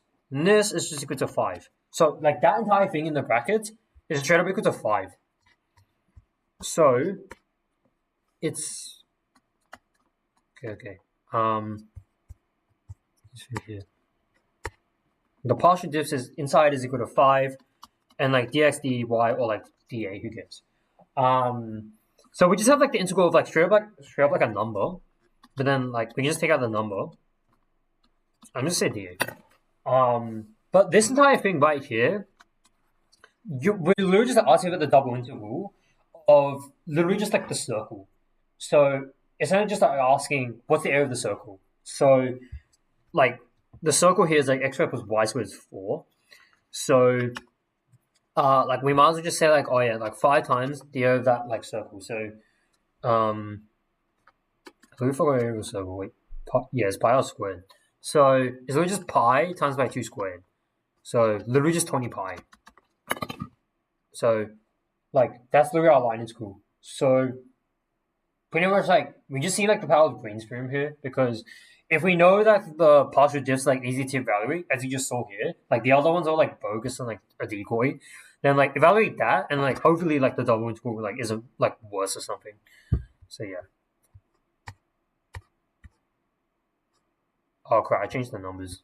That is not meant to be a 3. That's meant to be a. That's meant to be a. That's meant to be a 20 pi. Yeah, rip. Okay. So yeah, line in schools are not that bad. But now take that one up into surface integrals. So like I mean it's kind of like obvious, like rather than integrating over, so like the upgrade every time, like we integrated over normally we integrate over like a straight line, but then like do that over a curve. So that's how like a line integrals. But now rather than integrating over like a line, we're integrating over a surface.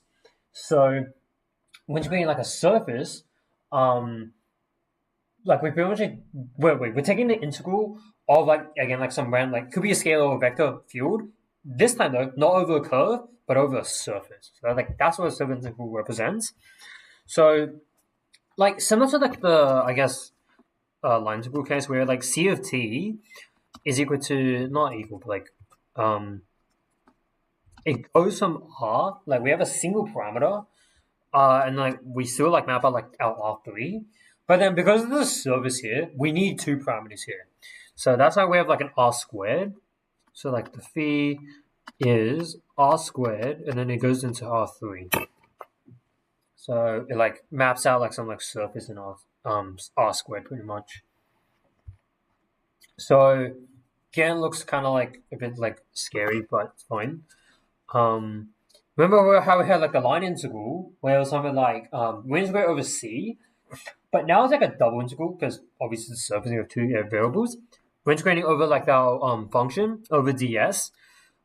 This is the same thing as if we're going to do like the parameterization. This is equal to our function value of our like our parameterization. So we just like kind of chuck it inside, and then we have not like a c dash t this time, but it's like the not the determinant, the like the, how do you say it, the like the vector length pretty much of the cross product between our t of u where t of v, where t of u and like t of v is sort of like the it's like the partial diffs of our parameterization with respect to like u and v like respectively. And then like obviously we have like a du dv thingy here. Yeah, so like this is like the next one. So like this is kind of like what I just said. Like if we get our phi and like we partially with respect to u, this is our t of u. So it's kind of like, it is sort of similar to like the c dash t thingy. This is sort of like our c dash t, like, or like you can think of it as like determinant maybe. Sorry, get back here. Instead now we have to take the cross product. So like the reason we're doing this now is because remember we're like in our line integral case where something like this, we have to get like all those little points and then take the tangent vectors at each of those points and like multiply it with the function value itself. So like we take the tangent there, but now for a surface, because like we're like one-upping a dimension, rather than taking like the tangent, we're taking because like we're not integrating over like line segments this time. We're integrating over like loose surfaces. So I can't really draw well, but let's just say like that's our surface we're integrating over. Like remember our ds, it's like little line segments like this. It's like our ds. But then for something like a surface integral, now what we're actually integrating over is like a little like tiny like little patch of surface. So that's just what it is. And so to like sort of represent that little like ds, we take the normal vector, which represents like this little like ds there. So that's why we have to like take the cross products there, and like the magnitude of it, I guess. So that represents like the ds. Right. Let me just like periodically check the thing here. That is okay. Yeah, that's fine. Yeah, so it's like a notation thingy. Sometimes you might like see like n of u and v, where it's like a normal between like those two vectors. So yeah, I guess that's just the okay. So like yeah, again like similar to like a scalar line integral case.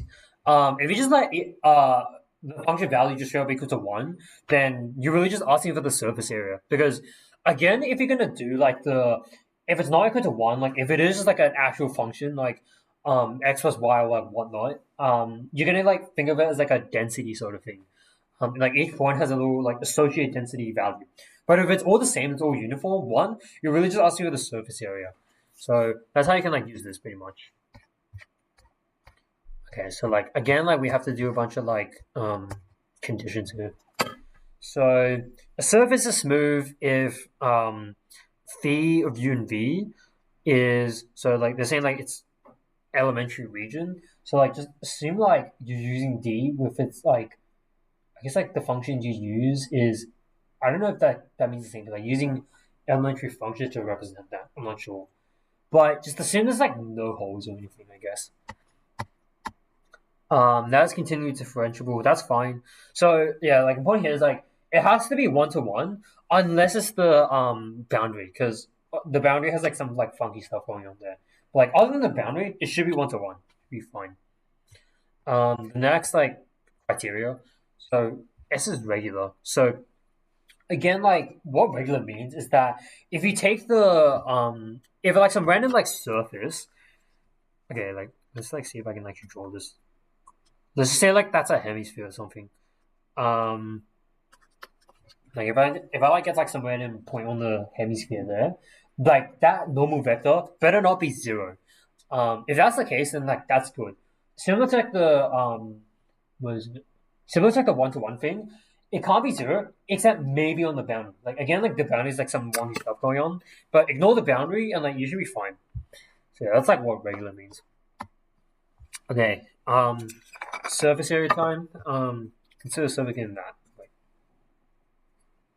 So given a surface is given by z is equal to x plus y squared, for like given this like restriction, then like find the surface area or like find the area pretty much. So yeah, like for those of you that know, I guess it is just a paraboloid. So like you're going up to like the part where if you cross section it, the area better be equal to 1. Not the area, but like the radius of the circle better be equal to 1. So it's like if you get like that entire like surface there, then like what's the area pretty much? So and like if we try to like use that formula, S of f of wait. So like the normal function is like this thing here. Like, that's the regular case. Assuming you have like the density and all that stuff. dv times dv du dv.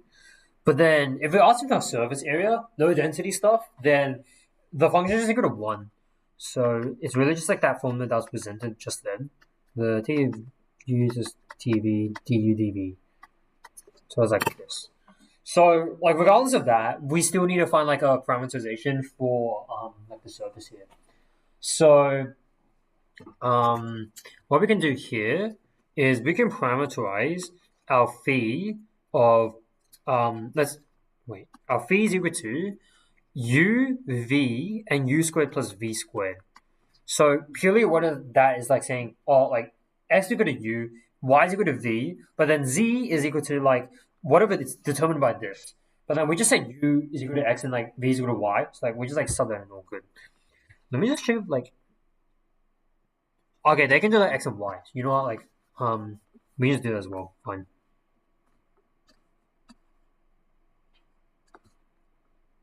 Like we're just saying x equal to x, y equals y. but then like z is like x squared plus y squared. So like hopefully like that's not too bad. X squared plus y squared. Okay. So by given this, then like we have to like partial diff all this. Partial x. That is really wonky. 102x. That is equal to 012y. So if we're gonna get the cross product of those two there, so 0 minus 2x, 0 minus 2y, 1. So it's like minus 2x minus 2y, 1. So that's just straight up the cross product formula. So if we're gonna sub this back into here, so yeah, just like don't be confused by like the u and v now, because like I'm just saying u is equal to x and like v is equal to y. So like I'm just gonna say like x and y, I guess now. Let me just write it here then. So I was kind of like saying x, the cross product I meant was equal to negative 2x, negative 2y, 1. Okay. And then here we just like chuck this into our formula. So like whatever our region was, I guess I don't know if this works. Either way, it's like represents like the boundaries of x and y. This time though, it has to be the magnitude of like whatever our cross product formula was. So 4x squared plus 4y squared plus 1. And like I guess like dA plus dx dy. So we just have this. So really it just like comes down to like a double integral. So that's how we like kind of convert it from a surface to integral to a double integral. But now to continue on to this, how do we evaluate this? Well, like x and y, it's sort of like bounded like on a circle thingy. So in that case, like whenever it's like a circle, it's just asking to be done in polar coordinates. So I guess we have to do like I'm not gonna write out the entire thing. Like you know that x is equal to r cos theta, y is equal to sine theta. So like x squared plus y squared is like what is it equal to? It's like it's 1. Oh, it's like r squared. That's kind of obvious. Okay. So like evaluating this thing here. Yeah, I guess like Brendan would have like covered this like yesterday when he's doing polar coordinates. 4x squared plus 4y squared. That's gonna be like 4r squared plus 1. And yeah, like if you like remember, like if we're gonna switch the coordinates to like polar, then what comes out of the determinant thing is an r. So it's like an r, and then like the drd theta stuff. That's where that comes from. So it's like the Jacobian thingy. And then if we're gonna do that, then like we have our new bounds here. So clearly, r is like bounded between 0 and 1.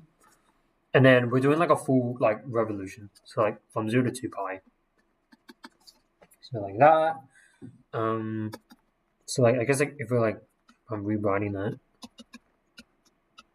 it's equal to r times by 4r squared plus 1. So now we just have like a double integral like this. So I guess what we can do first is evaluate this. So that's like a yeah, we have to do like a u sub thingy. Okay, I really have to go to the next page. 0, 1, r 4r squared plus 1. Yeah, like I can't see it. So I'll probably just do u sub. 4 equals r squared plus 1 du 8r dr. Okay, u's from 0 to 1. So then r goes from, so sub in 0 is 1, sub in 1 is 5. It's like that. So 1 to 5, this r dr, that is equal to du on 8. So it's square root. I'd rather just say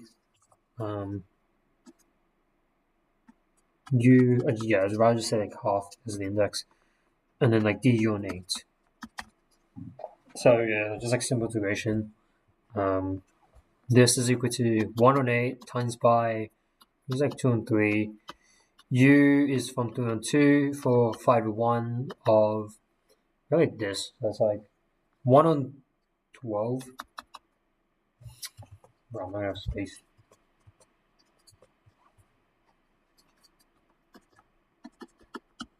Okay, it's like 5 root 5 minus 1. So that's our integral for like the inner thingy. But then integrating that over 2 pi, so like what we just evaluated like was like this thing inside. So like that number there, that is equal to this. But then integrate that number over from 0 to 2 pi with d theta. But then like we don't even have a theta anywhere. So clearly it's like a constant. Times by like I think the bounds pretty much. Like the bounds goes from 0 to 2 pi, so the answer is just 2 pi. So like it's like this thing times by 2 pi. Okay, because like no thetas anywhere. So this is just equal to upon 6.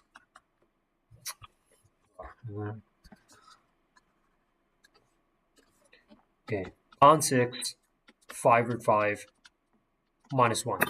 So yeah, like kind of like a lot of stuff going on there. Kind of did like a surface integral, convert it into parameterization, then convert so like that goes into a double integral, and then yeah, like we had to like do a U sub for one time. Yeah. So that's how we can like find the surface area here. So it's kind of interesting. Yeah, like polar coordinates. Yeah, okay, so we've got the same thing. So again, like that was for a surface integral over a scalar field. So similar to like the scalar line integral, but then you can also like take the surface integral over a vector field. So it's like the same thing as like the line integral, except this time though, very interesting thing here. So like again, it's like kind of like the same as like the line integral. So we have like another integral sign. You're integrating over like the same region of like the u and v, whatever your parameterization is. And then like yeah, you check your parameter. This time though, what you need to multiply though is by the normal vector of n of u and v times by du and dv. So it's still like the normal vector really. So like no norm stuff. So it's kind of like really just the same as the analogous to like the line integral pretty much. Yeah, so just like the line integral, like we're integrating over like the tangent stuff of f, but then like the surface integral, you're just integrating like the normal stuff, like the component of f. So that's kind of like what I said before. Okay, Stokes theorem. So it's kind of allowing us to compute line integrals over like closed curves pretty much. If we're gonna like do that,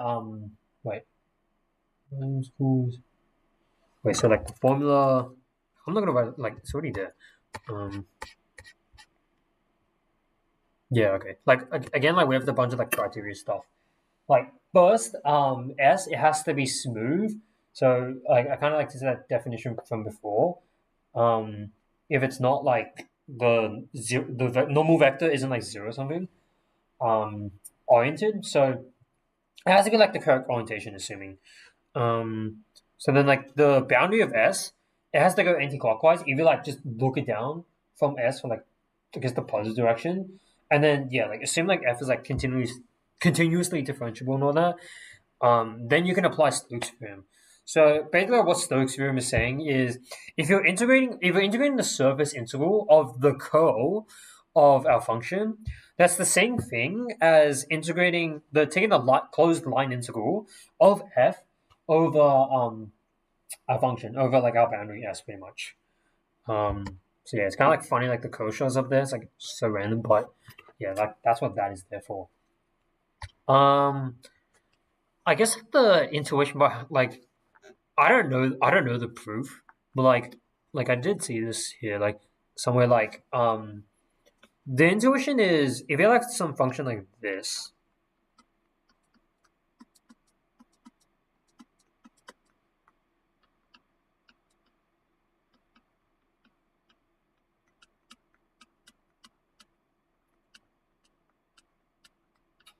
Okay, like what this is saying is like if there's like a function here, like this is our region, I guess. If we're gonna take the because clearly this is like the curl of like the function here. What this is like saying is like see what like these not functions, but like the vector lines inside there, all of like these ones, they're sort of going like the opposite way. So if they're going the opposite way, then they're gonna cancel out. So like what you have in the middle is straight up nothing. So then what you're just left with is like all those like interfering like codes in the inside just like sort of vanish. And if you evaluate those, then at the end, what you just have is a bunch of like vector lines just on the boundary. But then if you just have it on the boundary, then that's just our line integral over our boundary of S. So I guess like that is like what it's like kind of trying to say. Although like I don't really like know this like too deeply. So but like it is like somewhat of an idea, I guess. Yeah. Okay. Okay. Now we have like the surface integral of now a vector field. So again, like use Stokes if it's like all this like stuff like the plane, I guess, and like those are parameterizations. No, sorry, like our boundaries. If the z component of the unit normal is positive, and let f equal to like all that stuff, use Stokes theorem to calculate the line integral. Oh yeah, I forgot to say this. If you're given this, you can calculate it using the line integral. But then if the line integral is if you're given the line integral, you can actually like go the other way. So like it's sort of like a both ways sort of thing. So I think it's like a two use sort of thing there. Anyway, so use Stokes theorem to calculate the line integral here. Once again, probably like parameter stuff. So z is equal to negative x minus y. The parameter stuff for this is x, y, but then it's like minus x minus y. So okay, I can like calculate the normal stuff. It's like 1, 0, negative 1 times by 0, 1, negative 1. So we're gonna have to like do this cross product stuff. 0 plus 1, 0 plus 1, 1. Log. So just give it 1, 1, 1. Okay. So that's our cross. Okay, like it's just only that. Like just so we don't get like confused. It's equal to this. Yeah, but point is like that's our norm there. So using our like our formula.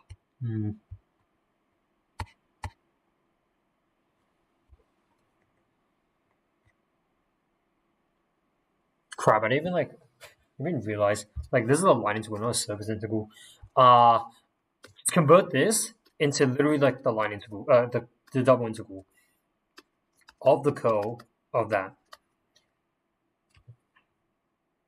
Regardless of whatever this is, like we're literally still like parameterizing this surface. So still wasn't like it wasn't wasteful. This was all good.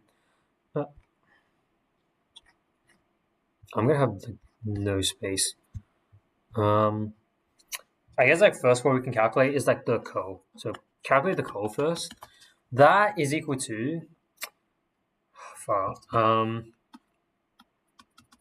df3 fy z. I'm really not gonna have space. I'm gonna have to hijack another slide.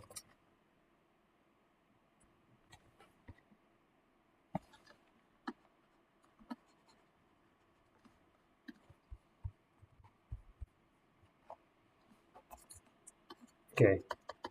F3, sorry.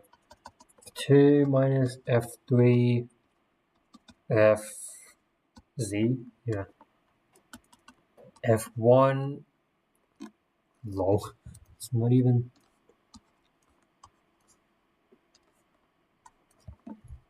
It's meant to be Y. Z. X.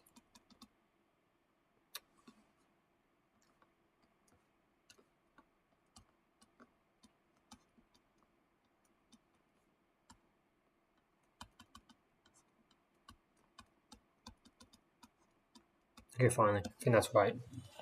Crap, I have to like get the function. X, Y, Z.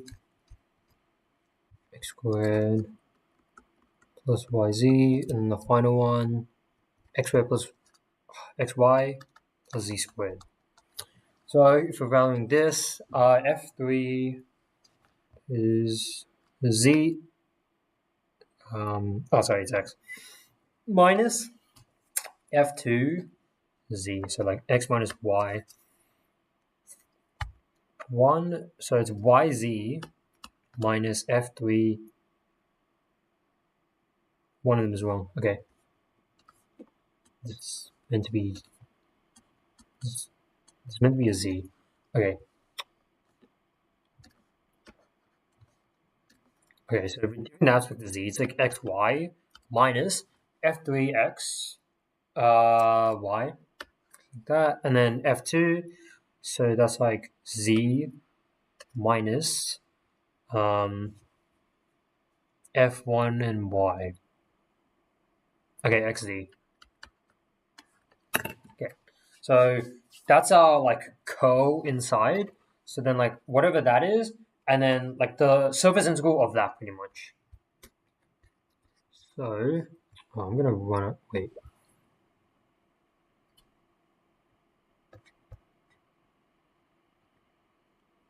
Oh my god, I used the wrong link in. Okay, y z x e x y. Yeah, okay. Okay. If that x 2x. Okay, f1. Okay. Let me double check this. Yeah, okay, good. So, like the prime stuff before was like still fine. So, wait. This of x minus y, xy minus y, 2x minus xc, d, yeah, I guess s. So I guess we still remember the norm, or like the normal side. Still look at the 111. Then,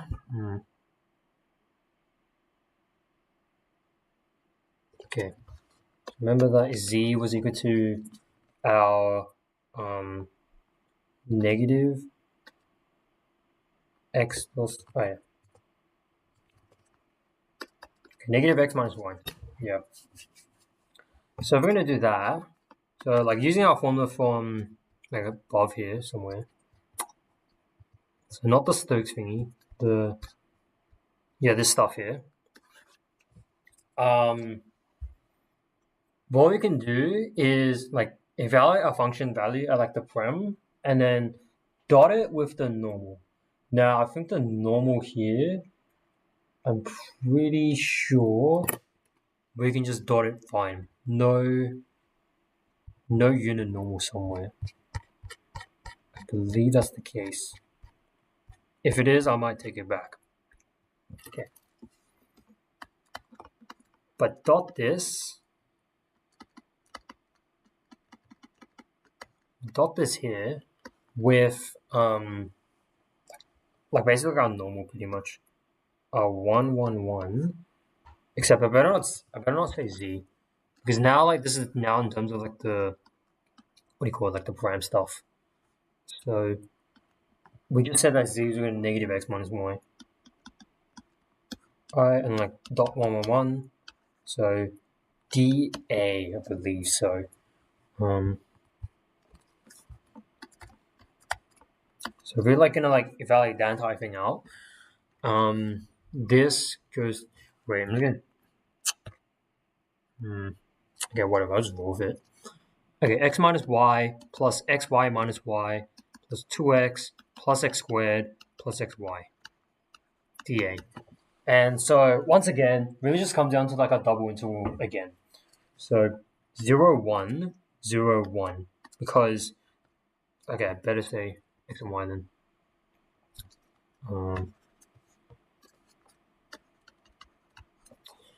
Because for x values, like our parameter version of it, I guess, goes from 0 to 1 and same for y. So again, it's like our line school. I don't know, we can probably like simplify stuff, I guess. 0, 1, 0, 1. X minus 2y plus xy. I can write 3. 2xy plus x squared. Okay, hopefully that's like all right, surely. Wait, I'm like still questioning something about this.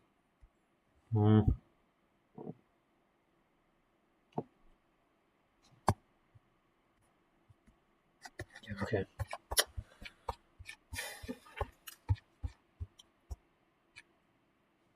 So evaluating that on top, that's equal to 3x squared onto minus 2xy plus x squared y plus x3 on 3 dy. So, what the? This is equal to 0, 1 of a half minus 2y plus 1 on 3 dy. So then this is equal to 516 minus y dy. So then evaluating this single integral now, this is equal to 5y, 516 minus y squared on 2. 1 on 0, so from 1 to 0, it's like 5 and 6 minus a half. That is 3 and, I think it's 1 and 3, yeah. Yeah. Although I'm not too sure about that because I think somewhere along the lines I am meant to take the norm out somewhere. Yeah, I freaking knew it, yeah. Yeah, oh my god. I don't know why I didn't say it here. Specifically like this part here. Yeah, I really should have said it. N is a unit normal vector. Like I just assumed it was normal, but like that's not enough. It has to be unit, and then you can do the du dv. Because I think I was mixing it up with n of uv. Like there's like two forms of this. Like either this is like I think hat represents the normal vector, like the normal unit. You can say that, or you can say the normal doesn't have to be normalized this time, but you're gonna do ds because the idea is like ds that is equal to I think it was equal to the du on dv divided by oh wait no, this is so slow.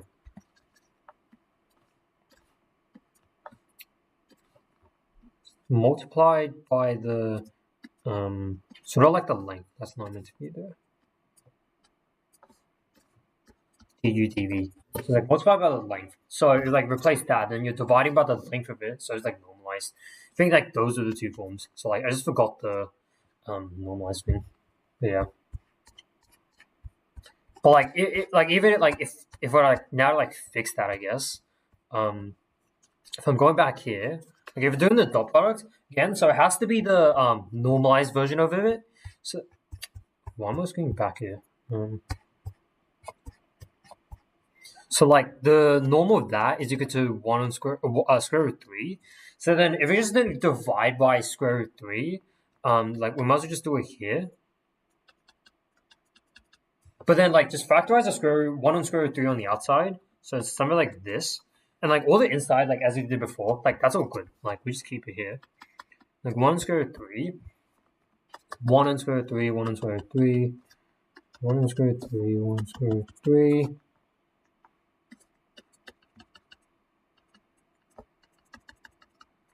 Okay, so yeah, like pretty much like the square root 3 just came from the we had to divide by the norm pretty much, which I've always just forgot. Yeah. Okay, yeah. Here like did the same thing. So like me and the square root 3. Wait. Crap, there's a I think I made this mistake as well when I was practicing this. What the hello. I literally did the same thing. Holy crap. So 3 on 2. I don't know why I keep forgetting the 1. In that case, 3 on 2 plus. Well, I'm gonna have to like do this thing 9 plus. Okay, 11 on 6. So it's not 5. Okay, 11. 11. 11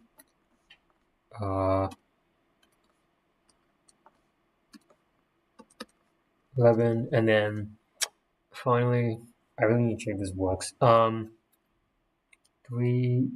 8 on.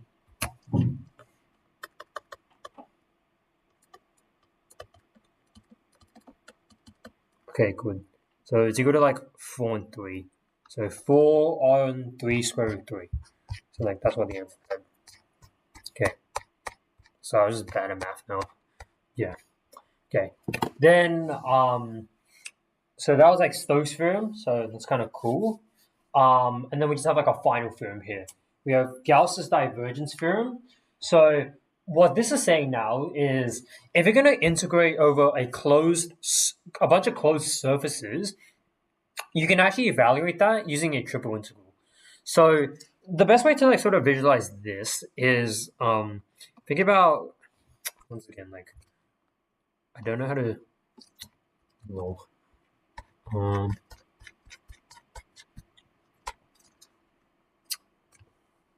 what is okay,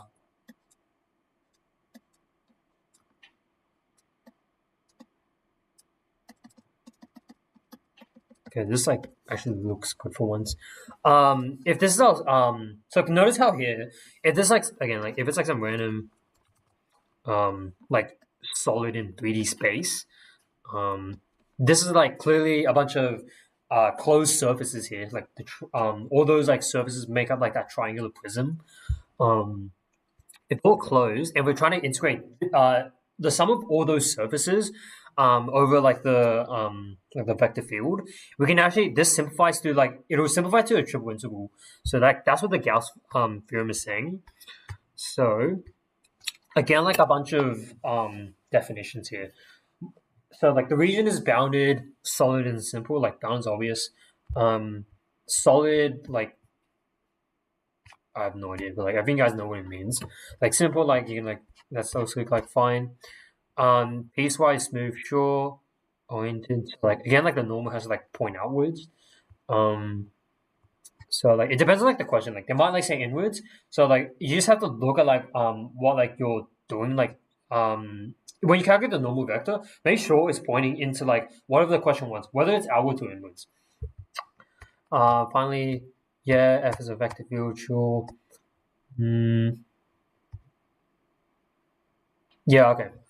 So yeah, if you're gonna like evaluate the integral, like the surface integral over the entire field, pretty much, it's the same thing as the triple integral of the divergence of the like the vector field over the entire volume. So like if we go back here, like basically what it is like if we get all these okay, so how many surfaces are there? 1, 2, 3. There's like 5 surfaces. So you would have needed to have done like 5 surface integrals, which is kind of like pain. And like you have to like freaking like do all those parameterizations. But then you can actually evaluate this using a triple integral by calculating the divergence of the field pretty much. So like if it just happens like the divergence of like that vector field in that case was equal to a constant, like you can literally just take the constant out and literally evaluate the triple integral of like of just like 1. But then like the triple integral of that is like literally just asking for the volume of like whatever the your volume is. In this case, like a triangle prism. So yeah, there's like much simpler case for if it's like the divergence. Okay, so it's like the last question here. Okay, let W be the unit disk, so it's like the unit sphere plus its interior. So like that's like saying the entire sphere, like including the thing inside, not just like the surface. That's what it means. So S is its surface, so like the normal that's pointing outwards are fine. So let the F vector field be defined like by this entire thing here. Again, use Gauss's divergence theorem to calculate the surface integral over that entire like sort of unit disk, pretty much. So once again, like I don't know how the hell you would calculate this just like normally, but yeah, again, like Gauss, like we might as well just use that. So I am not going to write that entire thing out. I'm just going to calculate the divergence. So divergence.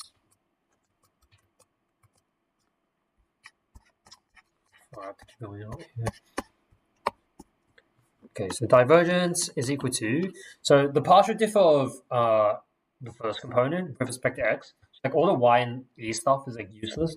So just 3, diff 3x is 3. Next one, like diff y, so it's like -2. Again, this is like useless. Oh, wait. Okay, wait, let's keep going anyway. This stuff here is like, again, like useless, so it's like +1. So it's equal to 2. So we calculate the divergence, although like what I realized, like I should have done this. We have to like check all this stuff is like valid. So the region is bounded, solid, and simple. That's kind of clear from like the sphere. S is piecewise smooth. So yeah, except for like maybe the boundary, like should be fine. And then F is a C1 vector field. So all these are a bunch of like elementary functions. No dividing by like 0 or like undefined stuff. So yeah, like this, even this shine stuff, I think that's valid. So that this on the top here. So that's all good. So F1 is like clearly differentiable as well. So all those like criteria like satisfied. So we can't use like Gauss divergence theorem. Yeah, maybe like in an exam, like don't just go straight away into like doing the thing. Like check and say, hey, like this is valid, this is valid. It's like we can actually use the theorem and like go ahead and do your calculations. So I'm just gonna write it here.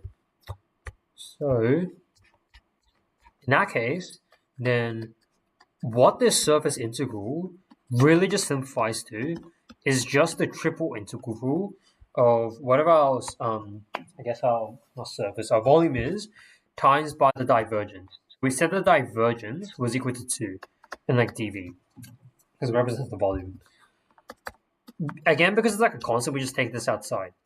So really just integrating the triple integral, because like you might like think like, oh, sorry, like when you triple integral, you're like, oh, it's like make it worse because like doing more stuff. Like definitely better than like doing the 5 integrals, like surface integrals, I reckon. You have to like do more integrals on top of that because like maybe parameterization or something. But like for something like this, to evaluate this here, we just need to use the fact that it's really just asking for the volume of a unit sphere. Again, like because this is like a 1 times the dV, so it's kind of just like we're just asking for volume. If it was something else, we're asking for density pretty much. So if because it's 1, like we're really just asking for the volume of the sphere. And we know that like for something like r, that goes into like 4 pi on 3 r cubed. That's literally just the volume of a sphere. So like we might as well just use that. So it's just 2 times 4 pi on 3, which is equal to 8 pi on 3. Is the unit? Yeah. Okay. 1. Let me just check this. 3 minus 2. Yeah. Okay, that's right. Yeah. So that's basically it. We just calculate the surface integral, like many surfaces, just by using Gauss's divergence theorem. Like maybe like we're like presenting like really easy cases, but like obviously in the exam, you're gonna get like harder, like not harder stuff, but like you actually get like stuff inside it you actually have to like evaluate. Like we're just doing this easy because just like for time's sake, I guess. So we just clearly see like, hey, like find the divergence. So by divergence theorem, triple integral that, but then that's really just like the volume of a sphere. So that is equal to 8 pi on 3. So yeah, like I said, like it's kind of just like the volume of W, pretty much. So like that's just how you use Gauss's divergence theorem. Yeah, and with that, like I think that'll be it. So yeah, that's kind of just like the whole like 211 course, pretty much.